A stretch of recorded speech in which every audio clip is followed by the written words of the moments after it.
A reading from the Book of Wisdom. The night of the Passover was known beforehand to our fathers, that with sure knowledge of the oaths in which they put their faith, they might have courage. Your people awaited the salvation of the just and the destruction of their foes. For when you punished our adversaries, in this you glorified us, whom you have summoned. For in secret the holy children of the God were offering sacrifice and putting into effect with one accord the divine institution. The word of the Lord. Blessed be the people the Lord has chosen to be his own.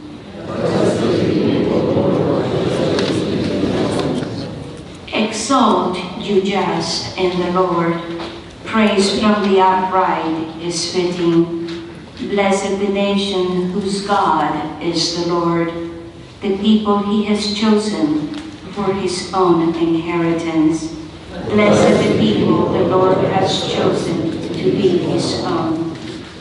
See, the eyes of the Lord are upon those who fear him, upon those who hope for his kindness, to deliver them from death and preserve them in spite of famine.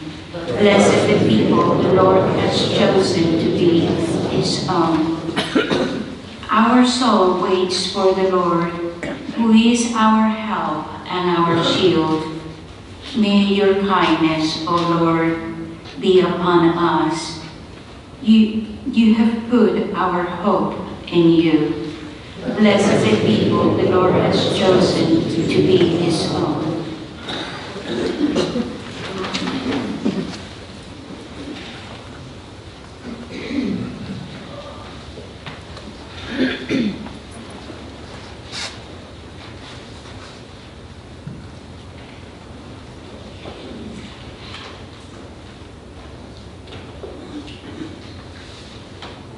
A reading from the letter to the Hebrews. Brothers and sisters, faith is the realization of what is hoped for, the evidence of things not seen. Because of it, the ancestors were well attested. By faith, Abraham obeyed when he was called to go out to a place that he was to receive as an inheritance. He went out, not knowing where he was going. By faith, he sojourned in the promised land as in a foreign country, dwelling in tents with Isaac and Jacob, heirs of the same promise, for he was looking forward to the city with the foundations, whose architect and maker is God. By faith, he received power to generate, even though he was past the normal age, and Sarah herself was sterile. For he thought that the one who had made the promise was trustworthy. So it was that there came forth one man, himself as good as dead, descendants as numerous as the stars in the sky, and as countless as the sands on the seashore. The word of the Lord. Praise to God. Hallelujah, hallelujah. Hallelujah, hallelujah. Stay awake and be ready, for you do not know on what day the Son of Man will come. Hallelujah, hallelujah.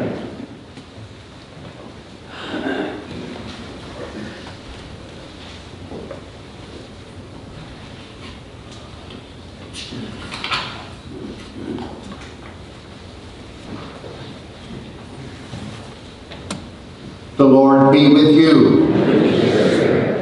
A reading from the Holy Gospel according to Luke. Jesus said to his disciples, "Do not be afraid any longer, little flock, for your Father is pleased to give you the kingdom. Sell your belongings and give alms. Provide money bags for yourselves that do not wear out, an inexhaustible treasure in heaven, that no thief can reach nor moth destroy. For where your treasure is, there also will your heart be. Gird your loins and light your lamps, and be like servants who await their master's return from a wedding, ready to open immediately when he comes and knocks. Blessed are those servants whom the master finds vigilant on his arrival. Amen, I say to you, he will gird himself, have them recline at table, and proceed to wait on them. And should he come in the second or third watch and find them prepared in this way, blessed are those servants. Be sure of this, if the master of the house had known the hour when the thief was coming, that one would not have let the house be broken into. You also must be prepared, for at an hour you do not expect, the Son of Man will come." Then Peter said, "Lord, is this parable meant for us or for everyone?" And the Lord replied, "Who then is the faithful and prudent steward, whom the master will put in charge of his servants to distribute the food allowance at the proper time? Blessed is that servant whom the master on arrival finds doing so. Amen, I say to you, the master will put the servant in charge of all of his property. And if that servant says to himself, 'My master is delayed in coming,' and begins to beat the men servants and maid servants, to eat and drink and get drunk, then that servant's master will come on an unexpected day and at an unknown hour, and he will punish the servant severely and assign him a place with the unfaithful. That servant who knew his master's will, but did not make preparations to act in accord with his will be beaten severely. And the servant who was ignorant of his master's will, but acted in a way deserving of a severe beating, will be beaten only lightly.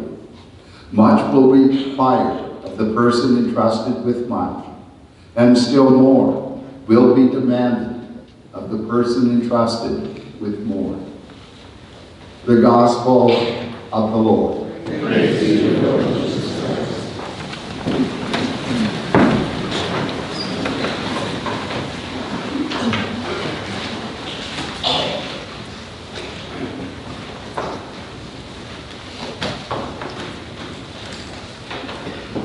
Good morning.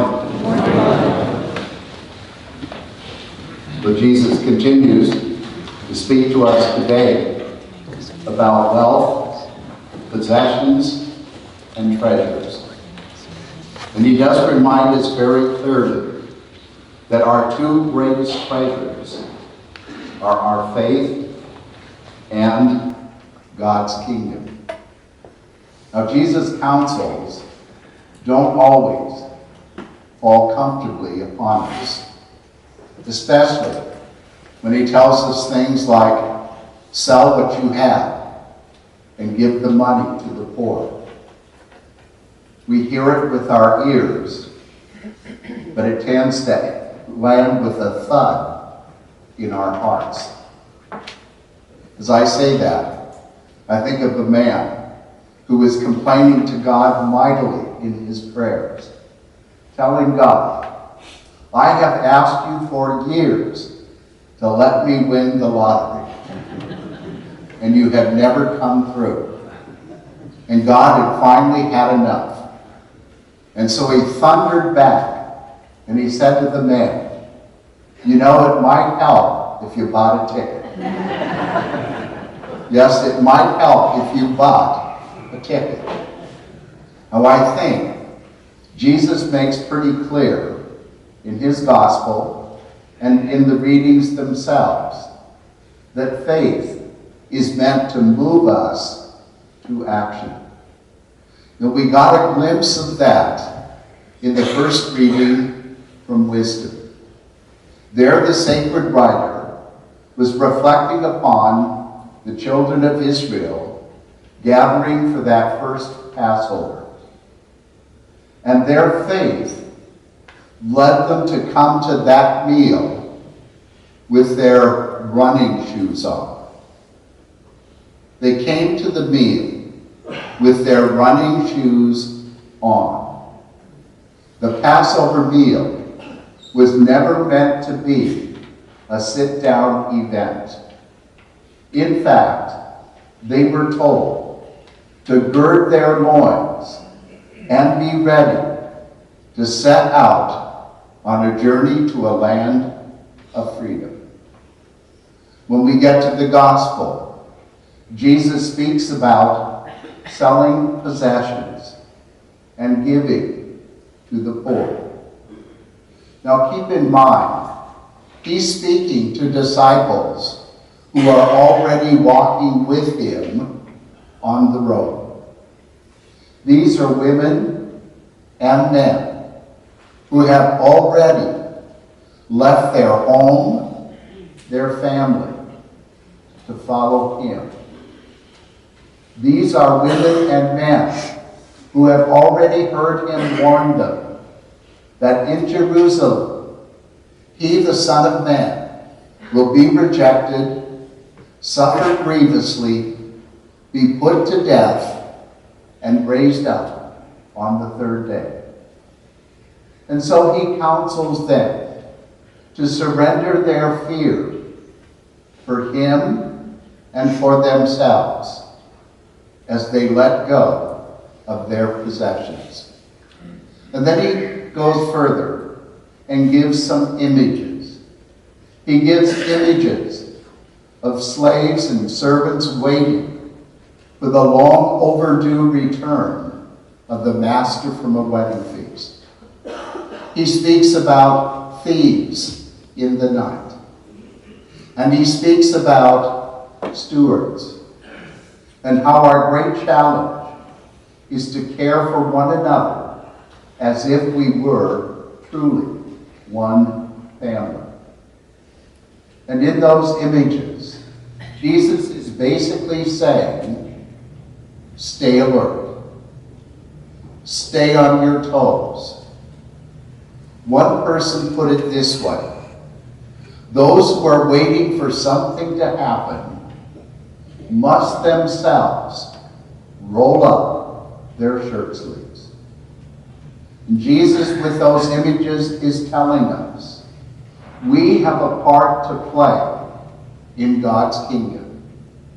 And there are consequences, he says, for both what we do and what we fail to do.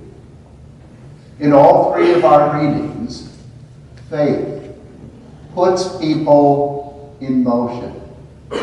In all three of our readings, faith becomes a verb and not a noun. In that first reading again, the children of Israel, because of faith, wore running shoes, girded their loins, skewed up their courage to make an arduous journey to a land of freedom.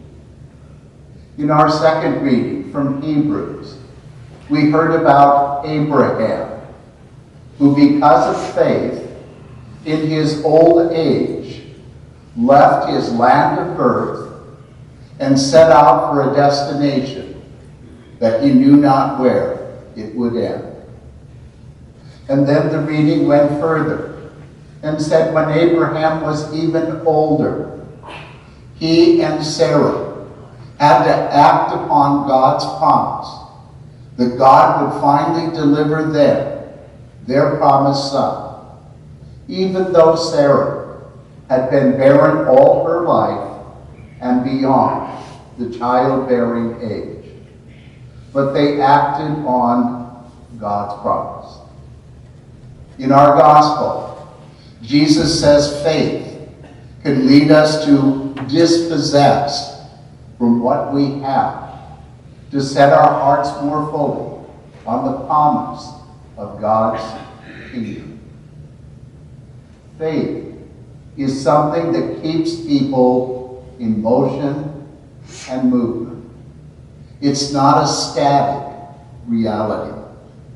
Faith leads us to be open to the moving of God in our today. And this might be a good weekend to ask yourself, what stands at the heart of your faith? Do you see faith primarily as a safety net or a starting gate? As a safety net or a starting gate? Jesus tells us very clearly in the gospel that the greatest treasures we can accumulate are the treasures that happen when collectively we work together for the values of God's kingdom: peace, justice, love, compassion, forgiveness. And as we strive after those gifts, we're going to do them imperfectly. But as we strive together, we will do some things, and we will bring more fully God's kingdom. You and I may not be able to sell everything, but we can certainly deepen our conviction that our greatest treasures are not found in our possessions, our power, and our pleasure. But our deepest treasures will always be found in love, service, and self-giving. And as you and I embrace the labor of servants, that will bring us the great treasures of God's kingdom. And those last, says Jesus, for all eternity. Irma Bombeck, who I think most of you have heard about, columnist and philosopher. She once wrote this about her life journey. When I stand before God, I want to say to God, I have no talent left. I want to say, I have no talent left. And I want to be able to say, I spent everything you gave. I spent everything you gave. Today's reading reminds us, faith is a dynamic reality that moves us to work for God's kingdom. Scripturally, faith will always be a verb and never a noun.